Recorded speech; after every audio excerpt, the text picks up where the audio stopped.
ask you all to do me a favor, if you don't mind. Before I begin, I'd like us all to call into our minds a child or children who we love. So it can be a daughter or son, it can be a godchild, it can be a niece or a nephew, a brother or a sister. And just picture in your mind's eye who that kid is. And I will be picturing this one. Yeah, I think she's kind of cute. But that's my daughter, Ida. That was on her second birthday. One of her friends gave her that tiara that she insisted on wearing for the whole rest of the party. And so I'll be thinking of Ida. And when Ida was 2, right around this age, when she was 2, she fell in love, deeply, madly in love. Her name was Dora. And Dora was pretty cool. She was adventurous. She even spoke Spanish. She was pretty cool. Yep. She also sold Band-Aids. And if you're a parent out there, you might have had some experience with the Dora Band-Aid. But if you have, you would know what I mean when I say my child became obsessed with these Band-Aids. It was the kind of obsession that got her faking injuries just so she could wear them. And I got completely sucked into supporting her habit. I'd like to tell you that that desperate woman hunting down the Dora Band-Aids late at night at Rite Aid wasn't me. It was. Of course, cute, charismatic cartoons like Dora aren't just selling Band-Aids. The food industry has figured out how to use cartoon characters to get kids hooked on their products too.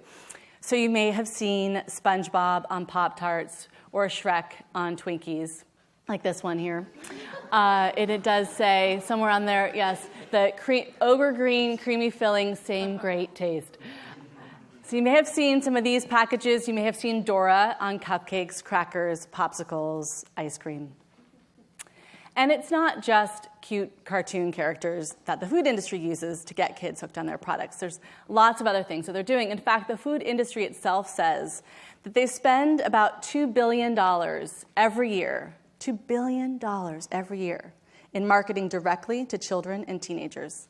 And of course, the industry is spending many billions more than that in marketing that kids are seeing anyway. And the way that the food industry is now targeting young people, I have found, as I've kind of dug into what they're doing, I found to be quite alarming. When you think about it in the context of the fact that diet-related illnesses among young people are on the rise. We all know that. And when we think about this omnipresent marketing, I think it isn't an exaggeration to say that it has become downright dangerous. So the food industry, it knows that marketing to kids works. What does it do for them? It builds brand loyalty, which can sometimes last a lifetime. So you target young people, you get them hooked on your brands early. That's a lifetime of brand loyalty. It also generates what the industry calls pester power. So some of you out there, you might be parents, you might be familiar with what pester power is. It doesn't feel too good, but it works. 75% of parents say they have bought a product for the first time because their child asked them for it. Or, to speak in industry terms, their child pestered them for it. The more I learned about the ways that children and teens are being bombarded with food marketing, the more outraged I have become. And you might be too, as you learn some of what I'm about to share with you today. If a child watches a typical amount of television every year, they will now be seeing 4,600 ads for food and drink. Most of those ads will be for foods and drinks that are high in fat, sugar, and salt. So 4,600 ads every single year. And what we know about seeing those ads is we know it gets kids to prefer certain brands. We also know it gets all of us to just eat more, period. So you might think, well, okay, so the answer is simple. So they're being bombarded on television, so just turn off the TV. Just don't expose kids to TV. Well, it's not that simple. You see, junk food marketing to children and teens has now become nearly impossible to avoid because so much of it is happening outside of a parent's control and beyond our reach. So there are now, I was particularly shocked when I discovered this, there are now classroom curricula sponsored by Oreo cookies. This is the Oreo cookie counting book. There are also the M&M counting book. There is the Spark Creativity with Fruit Loops activity book for preschoolers. And the list goes on and on and on and on. You can now find corporate logos in school gymnasiums, in community centers, in school hallways, in yearbooks. They're even trying to get on school buses. There's also this kind of new wave of marketing where you have junk food companies and fast food companies trying to partner with trusted public institutions to help build that brand loyalty. So a few years back, there was a partnership between McDonald's and Big Macs and UNICEF. And I just don't really think Big Mac and UNICEF should really be in the same sentence. So you're having that kind of marketing. And you're also starting to see some marketing posed as charity. So you have initiatives like Pepsi Refresh or My Coke Rewards, which is billed by Coca-Cola as this great fundraising tool for schools. Some of you may have heard of My Coke Rewards. The concept is you buy Coke products, you get reward points, and then you can redeem them for a whole range of different prizes, including those you can get for your school. So we looked into it a little bit, and we found that to get this physical activity pack, there's some whistles in there, some jump ropes, some balls. Do you know how many cans of Coke you would need to buy to get enough reward points for your school to earn this? 55,000 cans of Coca-Cola. 55,000 cans of Coca-Cola. It doesn't really seem like such a deal to me. So what I have found actually particularly upsetting about how the food industry is marketing to children and teens is that when you dig into the research about it, what you find is that young people of color are bearing the brunt of this marketing. African American teens, for instance, are barraged with 80% more ads for sugary drinks than white teenagers. And this is especially upsetting because African American children and teenagers are already among the hardest hit from diet-related illnesses. And that inequality is made even worse by race-based target marketing. So what does the food industry say about all this? They're saying, well, we're marketing to kids less. We're doing it less. But the truth is that they're just changing where and how they're doing it. So they're no dummies. They know where young people are these days. Probably all of us know where young people are these days, online, right? 73% of teenagers are now on some social media site. YouTube, Facebook, Twitter, the food industry is on all of these platforms. And what are they doing on them? They're pushing promotions and prizes and contests and coupons, all to get kids coming back often and sharing with their friends. There are now dozens of websites out there designed for kids by food companies with free games and contests. There's sites like Ronald.com, which is McDonald's site just for preschoolers.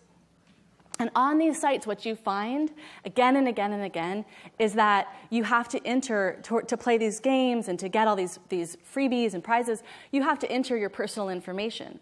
So your birthday, your cell phone number, personal information that is then used to sell to you more.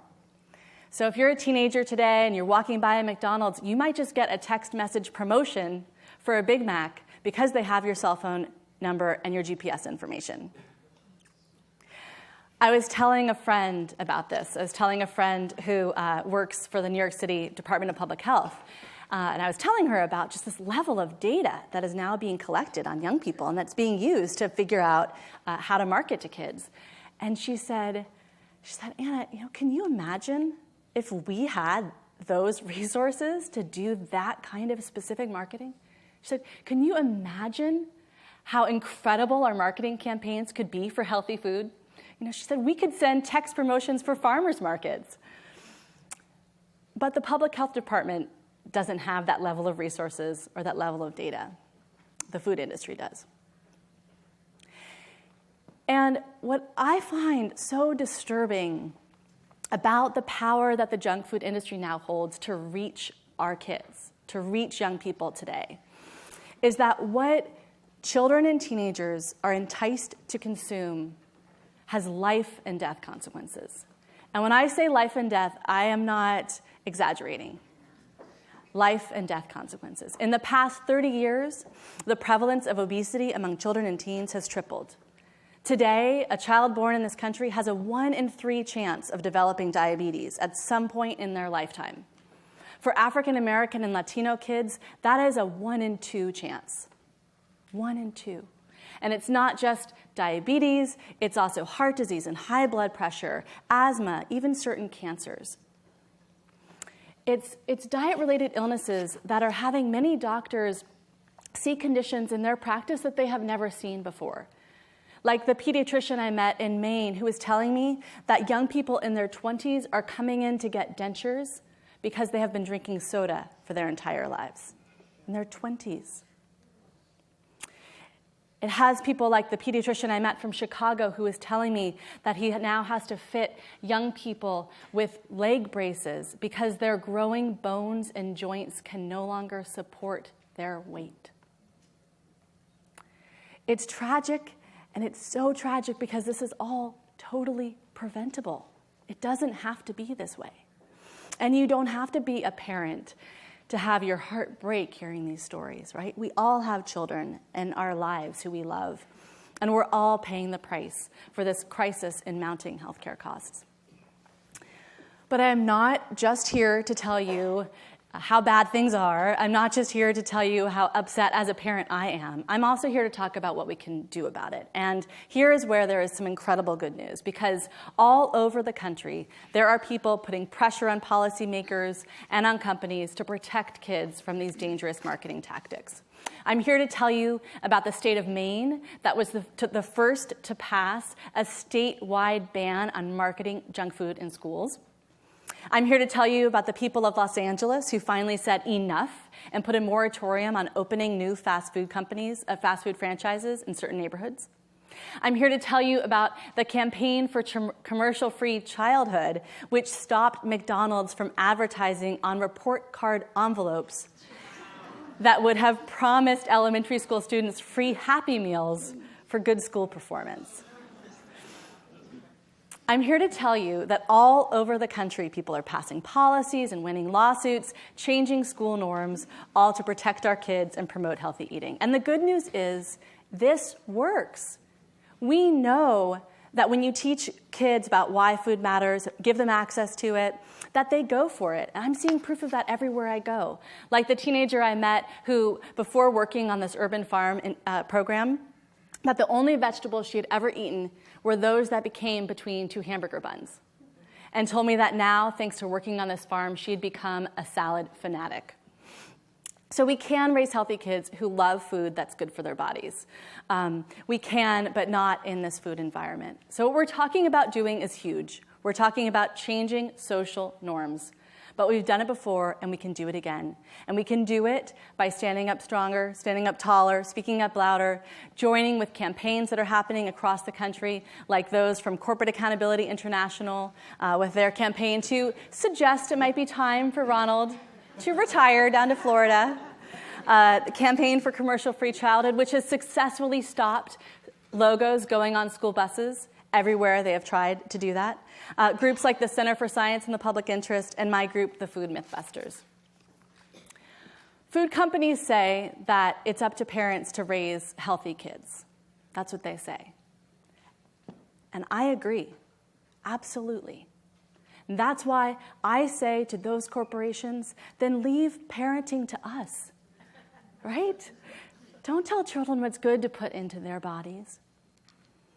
I have 2 daughters now. That's Ida and her baby sister, Rosa. And to the junk food industry, I say this. My children, all of our children, are none of your business. Thank you.